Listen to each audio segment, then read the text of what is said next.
We're still catching up on July Tynwald highlights. We've got questions from Jason Moorhouse, an answer from John Wannenburgh on the delays in getting a planning application submitted for the Earystane windfarm. Later in the programme we'll hear from Rob Callister and Michelle Haywood on how Tynwald members should pay for their parking, agreeing that they should but disagreeing on how the recent request for payment, which missed out senior civil servants, was handled. First, though, Arbury, Castletown and Maloo MHK, Jason Moorhouse. You had 3 questions in Tynwald. We'll start with the one which is very close to home for me, and that's the proposed wind farm. And you were looking to find out when the planning application was going to be put in for that. That's it, because in the original documentation, we actually look at January 2025, which is long gone. They contacted some residents in early June, 3rd of June, stating it would be the 25th of June, which we've gone past. So I was trying to find out today when the date will be, and we've shifted towards October. The issue is that I was talking to someone yesterday, and there's an additional environmental impact assessment taking place, which will take 6 months. So we're actually looking towards the end of the year if what the chair said today is what they're going to do. And what did he say? He was actually saying that until all the environmental impact assessments are complete, the planning application will not go ahead. Okay, so that presumably the 6 months for this additional work, when would that have started? It sounded like it was as we speak, so that's going to take us right to the end of the year. Okay, what does that mean in terms of the whole development, do you think? I think it turns it on its head in some respects, and that's what I said to the chair, is it how it actually pause the process, either before it goes to planning or once the environmental impact assessments have been complete, because this is going to mean that in 12 months' time, when we get a new government, they're going to have something they're expected to follow through and support, when it could be a completely different makeup of the House of Keys, and they may not be inclined at all to go forward with such an expensive scheme. Equally, they may all decide that, yes, this is the right thing to do. I suppose that's always the case when things come close to a election, and quite frankly, I don't think the people of the Isle of Man would want us to be in a position where for the year before an election, nothing was done. No, but I think if you actually look at the timeline, the planning application is going to take 12 months. If we're actually looking at it starting later this year, early 2026, is going to be crossing over that arrival of the new government. So the MUA need to be thinking in terms of what does this mean in terms of the planning application and the expectations of the next government. So then you had 2 other questions. You had a question in relation to non-native invasive species. What was that all about? It was really looking at the legislation, how it's been updated and reflective of the current situation. It's something that should have been updated several years ago, and it's not gone forward. So I was trying to get an update in terms of where are we. And where are we? We're still not quite where we should be, so given what's happening in the next 12 months, it's unlikely to actually see light of day before the next election, which in some ways is disappointing. So hopefully that will be pushed, and I actually looked at other legislation in terms of could that be amended to cover certain areas, and the Minister said that in terms of bringing forward the new legislation that was taking place, it was being looked at and considered, so we'll have to see what actually comes through in the coming weeks. And your final question? Yeah, that was actually looking at social security payments when a family split, and it's one that several people have raised in the recent weeks, and the majority of the payments go to one designated parent, so it means that the other parent often has challenges. But it was quite interesting in today's answer, there is an additional benefit for the parent who's not getting the benefits. And at lunchtime I contacted 2 parents, and neither of them were aware of this benefit. So it was a good question to ask. I've been on to Social Security and I've raised this before, but today was the first time I've actually heard about this additional benefit to help out the second parent who's not getting Social Security benefits. That was Jason Moorhouse.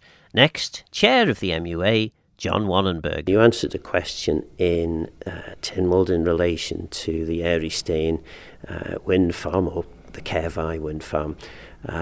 Effectively, is it a further delay? I suppose it is a further delay in when the planning application is going to be submitted. Well, I suppose effectively that is exactly what it is. However, it is not without explanation. We have been asked to do further work by DEFRA, and so to make the planning application as wholesome as it can be, or as fulsome as it can be, so when it gets submitted, it will be further robustly able to withstand scrutiny by anybody. So when I say withstand, it's not to say this is the way and you can't question it. This is the way it all is. Here's all the information. Please scrutinize each part and every chapter of it, so we can make the best possible case that we can. Now, in the fullness of time, if that case does not support a wind farm for whatever reason, and I've said it in Tynwald before, then we will not progress. But if it does, then we will. And that's why it needs to be as strong as it possibly can be. And if that takes more time than what we originally envisaged, then I don't really apologize for that. But I do take on board the feelings of all the people who live around the area, and I completely understand the anxiety that this is causing them.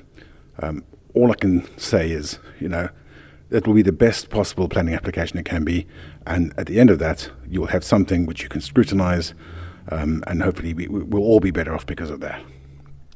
And the whole issue surrounding a wind farm, it's not necessarily a binary argument. It's there seems to be a view, I think, from some people who are very pro the wind farm, that if you're against this particular site, then you're against wind farms. And also, I think there's a view from people on the other side that say, we should just be against every wind farm, regardless of the site. It's much more nuanced than those two, perhaps, extreme positions.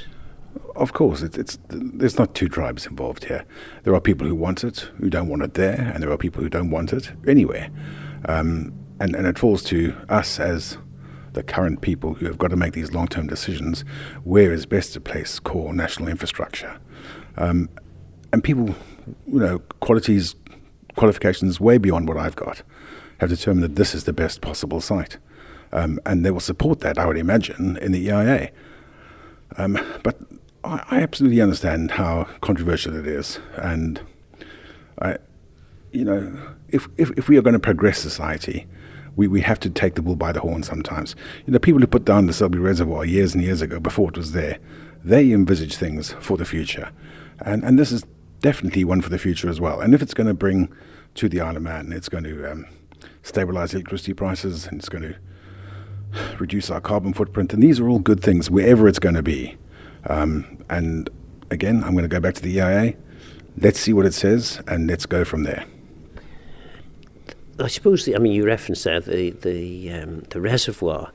Certainly one of the arguments that the residents living very close by to the proposed wind farm site say is there are sites around the island which are much further away from people's homes, and obviously in the Solby Reservoir situation, that was very definitely the case. It was a massive piece of engineering work, but there were very few, if any, people living nearby that would have been directly affected. Yeah, it's hard to counter. Look, a wind farm, if we're going to have one, it's got to go somewhere. And we are a small island. It is going to affect someone somewhere. Now, again, back to Earystane, I'm not saying it's the best place. The experts are saying that. And I can well understand that people in the area would put forward a counter-argument. And they must please bring those arguments forward when the Planning Commission goes in at some point. And let's hear from them. And if they are strong arguments and they carry water, then they will be taken on board. And hopefully we will eventually get to the right outcome. I'm not saying that I know what the outcome is going to be at all. I hate to use the phrase "we'll follow the signs," but it is beyond our opinion at the MUA to determine where it's going to go. All we can do is follow due process and make sure it's done as quickly as possible, but it should not be rushed. It's too important to be rushed. It should be done as quickly as possible and as effectively as possible. And that'll be to the benefit of everyone, and particularly the people in Earystane. That was Douglas North MHK John Wannenburgh. Next, Onken MHK Rob Callister. This is in relation to the debate as to whether members and senior civil servants should pay for their parking. I mean, this is a bit of deja vu, isn't it? Because Tynwald has already agreed this. It's effectively Tynwald policy. So what's going on? Why was the need for a motion? Well, it was agreed by Tynwald in 2015, going into 2016, that members should pay for their parking. And I think there isn't a single member in that chamber that does not agree that we should pay for our parking. But if you actually look at what Tynwald agreed back in 2015, it clearly said that Tynwald members and senior civil servants in Douglas Central should pay for their parking spaces. And I think from the outset, we should put that point that we are not against paying for parking. We should pay for our parking. The problem was the correspondence that we received from the Department of Infrastructure was aggressive. It basically said they were going to reinstate the parking for members. If they didn't comply, they would be issued with penalty notices. But what upset me more than anything else was the fact that that same correspondence said that the senior officers wouldn't pay for their parking, they would be exempted. And so that raised conversations and emails between members and the Department of Infrastructure Minister. My colleague from Peel and Glen Faber, Kate Lord Brennan, felt that this should go down as a motion and have an open debate in the public domain. We should never have had to do this, but this again is another example of a department not following what Tynwald previously agreed. And only by putting this into the public domain have we now raised that sort of question around actually implementing what the policy said. Tynwald members should pay for parking, and so should civil servants in Douglas. I suppose the difficult part to all of this is, how did it end up that you stopped paying for parking? Because surely to goodness, if the policy was made and implemented, which it was back in 2015-16, how are we ending up in a position where it's being reintroduced again? Well, I don't think that was ever really been fully explained to members or to the public.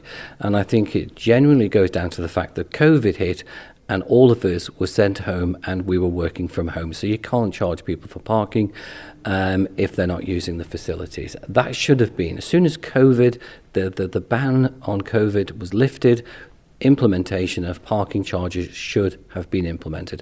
But as I've said in the debate, we were originally paying £770 per parking space, which I think was fair because a lot of members in the chamber, and I was fighting for a lot of other members. I'm one of the few members that actually use the car park all day, every day. So £750 a year was actually fair. I think some of my colleagues only use the parking spaces for sitting, and that is why I felt that we need to seriously sit down and have a proper conversation of how much we consider the price to be fair, and is there any room for exemptions for members who may only use the car park maybe 2 or 3 days a week when sittings are on. But you do have to acknowledge that in the real world, if people want to reserve a private car parking space, they pay the cost of the private car parking space. You can't just pay for the days you want to use it, because otherwise it wouldn't be available necessarily, because no one can know in advance that you want to use it on that particular day. Absolutely, and I'm not disagreeing with that point. When I was in the private sector, and I did have my own parking space, and I did pay for it, I paid commercial rate, but I knew I was using that parking space between 9 a.m. and 5 p.m. Monday to Friday every week, except for I was on holiday. You know yourself, Phil, as a Tynwald member, you have your business that's in central Douglas. Then you are in departments, so I may end up working in St. John's, or you may end up working somewhere else. So you're not always inside the business, inside the Tynwald building. So you may end up being in your constituency, or you may be working from home. So this is why it just needs some clarification. And to me, this isn't about the parking charges or how much a Tynwald member uses the space. It's about implementing what Tynwald agreed. And Tynwald agreed in April, the 1st of April 2016, that actual senior civil servants in Douglas and Tynwald members in Douglas should you pay for their parking. That is all we were asking for. What upset me again in the chamber today was the fact that the Minister for the Department of Infrastructure stood up and basically says, well, we're going to implement the charges for members in October, and we may think about charging civil servants in January next year. That's not what the Tynwald motion says. Now, I do have to be really careful here. I am as also the chair of the Public Service Commission, and I absolutely agree that there may be conversations needed with unions and with the Public Service Commission and with OHR and with workers to be able to implement this again. But we have to follow through what Tynwald says, and we have to understand why the payments were stopped, and then making sure if we are to reintroduce them, make sure the price is fair for everybody, but also making sure that everybody, it's a fair playing field, because there's a lot of senior civil servants out there that earn considerably more than Tynwald members, but there are also workers that earn a significantly less than MHKs and Tynwald members. But this does say it's for senior officers within government, within Douglas, that should pay for their parking. That's all we're asking for here. I think the amendment brought by the Minister today has just confused things. And what we actually need is a proper policy. It needs to go through maybe the Tynwald Management Committee, needs to go through the Public Service Commission, needs to go through the unions. Let's implement it, let's have the fair policy, and let's start paying for our parking. Rob Callister, MHK there, calling for Tynwald members and senior civil servants in central Douglas to pay for their parking. Infrastructure Minister Michelle Haywood seems keen to reintroduce the parking charges. You had an amendment to the motion in relation to parking, or getting senior civil servants and MHKs to park. Now, the suggestion from the seconder of the motion is that your amendment basically lets the senior civil servants off the hook. Is that the case? No, not at all. So the first part of the motion, which specifically talks about the government offices underground car park, I thought was irrelevant, because we're not just talking about that car park, we're talking about all car parks, and I didn't want to restrict our ability to do that. The second part of the original motion was absolutely right. It's about the government car parking policy, and we haven't gone back and reinstituted that since it was suspended during COVID days, when people weren't coming into the office and it was felt unfair to make them pay for something that they couldn't legally use. And it was never been switched back on again. And there are several elements to that. So the DOI has jurisdiction over the car park that Tynwald members are parking in, and has made the decision there to reinstitute that. The other departments are charged with going and looking at their car parking for staff and their allocation of car parking spaces, the workload of those staff, whether they need to travel on business, and working out what a fair allocation of car parking is. And that will take the departments some time to work through. But presumably this was all done prior to the introduction of parking charges the last time round. Absolutely. And it's one of those baffling things to me. When I arrived newly elected, they handed me a piece of paper, said, do you want a car parking permit? It'll cost you this amount. And by the way, it's going up in subsequent years. And I said, yes, that was fine, and signed for it. And then I've never been debited for it in the entire time I've been here. So when I came into the DOI, it was one of the things sat on the to-do list of delivering car parking going back in. And I think it was a bit confusing today, because all the members spoke and said, yes, OK, we accept we'll have to pay for parking. I think there's some misunderstanding that there should have been some inflationary measure applied to it, but it was always intended that it came in at a low amount, and then it was going to be on an accelerated pathway to get to a commercial level, because there's no reason it should be subvented either. So that notwithstanding, it seemed to be the general acceptance from members they should be paying their parking, but there was a little bit of but what about the civil servants? And I hope today I've managed to explain to people that actually it's a bit more complicated, because the policy says the departments will work that out for its own staff. They're the ones that know their staff, know what the demands are on them, and the need for cars to be parked close to the office, and they're the ones that will need to work that out. There's nothing there that I could do that would impose anything that would be fair and justified. There were some suggestions that some MHKs who perhaps aren't in departments that are in Douglas should have maybe reduced parking fees because they don't use the parking in central Douglas that often. Is that fair? And there's been a whole email trail around where I think quite a few MHKs have said, but I only come in on sitting days. Some because they work from home. Others, I don't think they've justified why they're not in and around the buildings. But as I said today, we do know that members have a complicated schedule of where they're working from. And sometimes I'm down in the constituency, sometimes I'm at the department, and sometimes I'm here. So it's for each member to work out what that is. There was no distinction applied to that in the original parking policy, and we've committed to undertake to go and find some way that we can do some sort of prorated, slightly fairer thing for members who aren't here all the time. But on the original policy, that wasn't there anyway. It was just you paid for a space or you didn't. And I think it just reflects some of those changes that have come in the post-COVID world, where we have worked to a more sort of hybrid model of working. I guess, though, if 33 parking spaces are to be made available for Tynwald members in what is an area of Douglas that normally, if you want a reserved parking space, you have to pay for it. The fact that the space may be empty at certain times doesn't mean that anyone else can go in it. If it's a reserved parking space for a member, it's a reserved parking space for that member. Yeah, and that's one of the challenges, isn't it? So I know when I've spoken to the office, I think there are something like 11 members who've just said, yes, I'll pay for a parking space. And so for those members, they will expect that there is a parking space there whenever they want it. And it may be we have to allocate numbered spaces within the car park, and their space will always be available to them. For those that are looking for I want to pay as I go, we can't hold those spaces empty all the time, and therefore there might be a bit more of a potluck kind of situation, similar to when you turn up in, say, Chester Street, where you pay for your parking, or you pay for a contract space. If you pay for a contract space, it's always there whatever time you want it on the Monday to Friday schedule.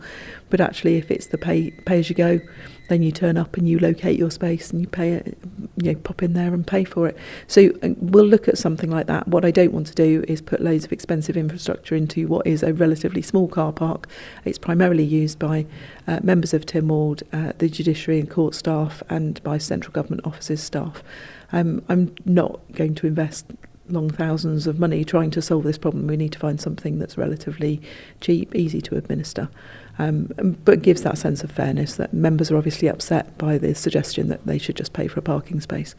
I would like to note that even at the levels we're suggesting paying for it, I think it works out that if you, we're talking a £5 a day kind of level of parking for most of us if we were in here all the time. And I accept that if members only ever come into this building because there's a sitting on when they're required to be here, it might be that they only do 3 days of Tynwald and another 3 days each week for the House of Keys sittings.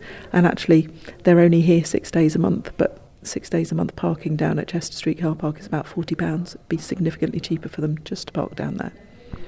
I suppose they would have got their money's worth in this week's Tynwald. Oh yeah, the 4-day marathon Tynwald that it's turned into.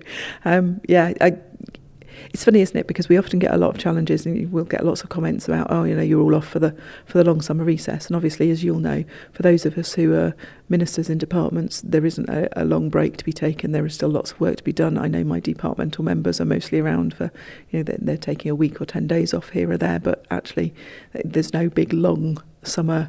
We'll all disappear off to the beach somewhere else. And actually, nobody seems to have commented on the fact that we started early this time because we looked at the order paper and decided there was so much there that we needed to work through, that we were going to bring that sitting forward. And I kind of commend all of the members of Tynwald, because I know for all of us it created some disruption to things that we already had scheduled, expecting that we'd have the Monday free. But actually, it's worked out. We're Thursday now. We finally managed to get through the order paper. And I think that's a testament to the hard work that's been put in this week. And the final question then, in terms of the charging for parking, does the department have a vague estimate as to how much this is going to bring in? In terms of just the central government offices car park, we're talking tens of thousands, but not long tens of thousands. It depends on how many members opt to have a space and what we do about the turn up and park option, if we can make that available. So it's not a huge amount of money. I think it's more about the principle. We're elected representatives. We don't come with a package of benefits and terms and conditions that say we'll get all these various things. We do get some things provided for us. Some members, for example, have mobile phones and things like that. I opted not to have a government mobile phone, and I pay for my own phone bill, my own calls, my own data connection, and my own handset. And so there's kind of differences. And yeah, we do get provided some benefits to enable us to do the job. Car parking spaces is probably not one of those that's essential for us to do the job, so I think it's only right that members are paying for their space. That was Russian MHK Michelle Haywood. So what do you think? Is the Minister right to press on with reintroducing parking charges which were supposedly temporarily suspended during COVID? I guess few people would disagree with that. And is Jason Moorhouse right that further delays to the Caervai wind farm at Earystane mean that the MUA is bouncing the next government into supporting the development, or do you think we need to crack on as it's taken so long already to get any progress? Let me know your thoughts on the programme by contacting Phil Gorn at manxradio.com and get in touch if you have any ideas for future shows. Don't forget, this programme is available as a podcast on Manx Radio's website. For now, I'm Phil Gorn. Go to Mayo. Thanks for listening.